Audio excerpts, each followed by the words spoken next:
नमस्कार, मैं चौहान सर। बांग्लादेश में अब हिंदुओं को पूजा पाठ करने पे पाबंदी लगा दी गई है। आपने गाना सुना होगा, बड़ा प्यारा गाना आया था, लोग गुनगुना रहे थे, पता नहीं जी कौन सा नशा करता है। तो कार्ल मार्क्स ने बहुत पहले बोला था कि दुनिया में अगर सबसे बड़ा कोई नशा है तो धर्म का नशा है, जो अफीम के नशे से भी खतरनाक है। तो बांग्लादेश ने भी धर्म का नशा कर लिया, जो अफीम के नशे से खतरनाक है। पहले हम इस नशे को पाकिस्तान में देखते थे, पहले इस नशे को हम मालदीव में देखे, पहले इस नशे को हमने सऊदी अरबिया में देखा। अब बांग्लादेश भी उन्हीं के रास्ते पे चल रहा है और अपने यहाँ तालिबानी कानून लाने का प्रयास कर रहा है। जैसे अफगानिस्तान में तालिबानी कानून ला करके दूसरे धर्मों के ऊपर डंडा चलाया जाता है, सेम बांग्लादेश में भी यही काम किया गया है। तालिबानी कानून लाया गया है कि बांग्लादेश में हिंदुओं के पूजा पर पाबंदी लगा दी गई है। पाबंदी से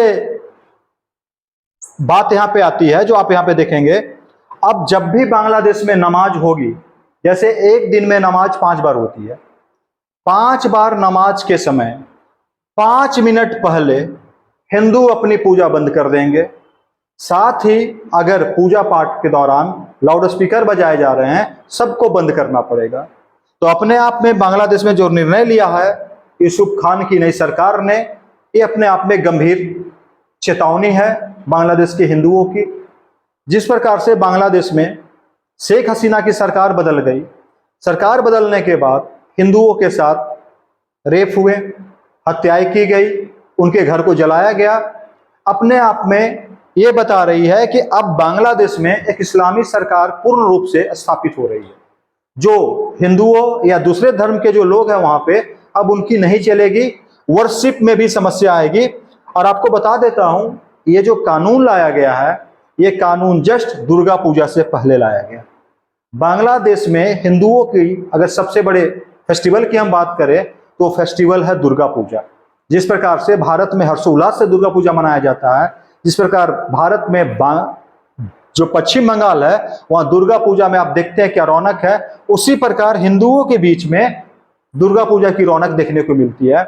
और जस्ट दुर्गा पूजा से पहले अगर ये न्यूज आ रही है कि अब वहां पे लोग लाउड स्पीकर नहीं बजा सकते, उनको बंद करना पड़ेगा, पूजा पाठ को छोड़ना पड़ेगा, तो अपने आप में गंभीर समस्या उत्पन्न कर रही है। तो कुछ चीजें इसमें मैं और डिटेल से आपको बताना चाहता हूं। जो धार्मिक एंगल है, इस धार्मिक एंगल से दुनिया के कई देश चल रहे हैं। दुनिया में कुल 17 ऐसे देश हैं जिन्होंने अपने यहाँ इस्लामी परंपरा के अलावा दूसरे परंपरा को मानने पर भी रोक लगा दिया है। आपको एक देश हमारे पड़ोस में है, जलीय बाउंड्री हमारे साथ साझा करती है, मालदीव। अभी काफी विवादों में आई थी मालदीव, जब प्रधानमंत्री ने जो फोटो शूट है हमारे लक्षद्वीप में कर लिया था, तो मालदीव के जो राष्ट्रपति हैं काफी उग्र हो गए थे, उग्रता दिखाया उन्होंने। लेकिन वो मालदीव भूल जाती है कि जो हिंदू लोग हैं मालदीव में, उनके ऊपर उन्होंने एक कार्रवाई करते हुए ये बात कही है, कोई भी हिंदू मालदीव में पूजा पाठ नहीं कर सकता, मूर्ति पूजा नहीं कर सकता। यानी हिंदुओं को मूर्ति पूजा पर मालदीव में साफ साफ रोक लगा दी गई है। ये बताता है कि मालदीव की सोच कैसी है। मैं अगर बात करूं सऊदी अरबिया की, सऊदी अरबिया में कोई भी हिंदू अपने रीति रिवाज से दाह संस्कार नहीं कर सकता, लाशों को जला नहीं सकता। कितनी बड़ी विडंबना है। साथ ही अगर हम बात कर ले अफगानिस्तान की, तालिबानी शासन की, अफगानिस्तान में कोई भी हिंदू महिला, कोई भी हिंदू बहनें बिना बुर्खा के, बिना शरीयत के अनुसार वो काम करती है तो उनके ऊपर कड़ी कार्रवाई की जाती है। पाकिस्तान में घोर हिंदू विरोधी कानून लागू किए गए हैं। जैसे पाकिस्तान में एक कानून है इस निंदा, यदि किसी व्यक्ति ने इस्लाम के खिलाफ एक शब्द भी बोल दिया तो उसे फांसी दी जाएगी। लेकिन वही कोई व्यक्ति हिंदू धर्म के खिलाफ, भगवान के खिलाफ एक शब्द भी बोल दे तो वहां किसी भी सजा का प्रावधान नहीं है। इस प्रकार से चीजें यहां पे देखने को मिल रही है। तो अब बांग्लादेश में इस फैसले का विरोध किया जा रहा है। बांग्लादेश में हिंदुओं ने काफी कड़ी आलोचना की है। इसकी आलोचना में ये कह रहे हैं कि कैसी व्यवस्था है, हम शुरू से इस जगह पे वर्शिप करते आए हैं, पूजा पाठ करते आए हैं, अब आप उस पर पाबंदी लगा रहे हो। तो बांग्लादेशी हिंदुओं ने भारत की जो क्रिकेट टीम है, जो टेस्ट खेलने जा रही है बांग्लादेश, उससे अपील किया है कि इस फैसले के खिलाफ वो काला बिल्ला लगाकर खेले।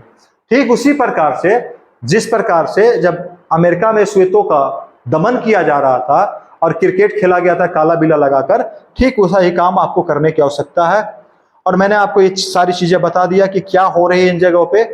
आपसे मैं एक सवाल पूछता हूं कि भारत में हिंदू के अलावा सभी धर्म के लोग लगभग रहते हैं। हिंदू यहाँ पे बहुसंख्यक हैं और कोई भी कानून ऐसा नहीं है कि जो हिंदू को फेवर में हो अलग से। भारत के संविधान में जो हमारे मौलिक अधिकार हैं, पार्ट 3 में जो मौलिक अधिकार फंडामेंटल राइट्स दिए गए हैं, उनमें अगर आप देखोगे आर्टिकल 25 से 28 तक सभी के धार्मिक अधिकार बराबर हैं, चाहे हिंदू हो, मुसलमान हो, सिख हो, ईसाई हो, जो जिस धर्म को मानता है स्वेच्छा से माने, अपने धर्म के लिए काम कर सके। क्या भारत जो दरियादिली दिखाता है, जो भारत दुनिया के लिए एक मिसाल पेश करता है, जिस भारत में हिंदू सबसे अधिक हैं, इन्हीं हिंदुओं पे ये राक्षसी प्रवृत्ति के जो राज्य हैं, देश हैं, जैसे बांग्लादेश, पाकिस्तान, जो जुल्म ढा रही है, तानाशाही कर रही है, क्या ये सही है? तो भारत में भी कई तरह से आवाज उठने लगती है। भारत में जो हिंदू समर्थन में जो आवाज उठती है, जो आरएसएस की आवाज है या जो कहे विश्व हिंदू संगठन की आवाज है, ये आवाज उठती है, तो कहीं ना कहीं इन आवाजों को विदेशों से हवा मिलती है कि विदेश में अगर हिंदुओं की स्थिति खराब है तो भारत क्यों सभी धर्मों को लेकर चले। लेकिन हमारा देश महान है, हमारे देश में संविधान में सभी को छूट दी गई है, इसके अनुसार हमारा संविधान काम करता है। तो आप लोगों से एक प्रश्न है कि क्या होना चाहिए भारत में? क्या भारत में भी कुछ परिवर्तन होने चाहिए, या भारत के प्रधानमंत्री को बांग्लादेश के साथ और भी अन्य जो इस्लामिक कंट्री है उनसे बात करनी चाहिए कि हिंदुओं के साथ जो दमन की नीति है, इस नीति को समाप्त किया जाए और हिंदुओं को बाकी धर्मों के जैसा व्यवहार किया जाए। तो मेरे नजर में अगर देखा जाए तो बांग्लादेश की इस कदम को मैं आलोचना करता हूं। हिंदू धर्म विरोधी जो कानून है, ऐसा नहीं होना चाहिए, क्योंकि आप एक धर्म के मान्यता के लिए दूसरे धर्म पे पाबंदी लगा रहे हो। अजान आप करोगे तो वहां भी तो लाउड स्पीकर का इस्तेमाल होता है। तो सबसे अच्छा रास्ता है कि जो भी लाउड स्पीकर किसी भी धर्म में बजते हैं बंद कर दिया जाए, चाहे वो मंदिर के लाउड स्पीकर हो, चाहे वो मस्जिद के लाउड स्पीकर हो, सबको बंद करना चाहिए बांग्लादेश को। सिर्फ हिंदू के लाउड स्पीकर क्यों बंद किए जाए, सिर्फ हिंदू पूजा पद्धति को क्यों रोका जाए? ये अपने आप में दुर्भाग्य है हिंदुओं के साथ जो हो रहा है। आपने खूब देखा कि किस प्रकार से लोगों की इज्जत लूटी गई, किस प्रकार के हिंदुओं के घर जलाए गए। तो मैं इस फैसले का जो भी लिया गया है, जो अंतरिम सरकार है, आलोचना करता हूं। और शेख हसीना की सरकार को उजाड़ने के पीछे सबसे बड़ा रीजन यही है कि बांग्लादेश को पूरी तरह से इस्लामीकरण करना है। अगर आप मेरे बात से इत्तेफाक रखते हैं तो मैसेज करें और वीडियो को लाइक करें और दूसरों तक भी भेजें कि बांग्लादेश में हिंदुओं के साथ क्या हो रहा है, कैसे अत्याचार हो रहा है।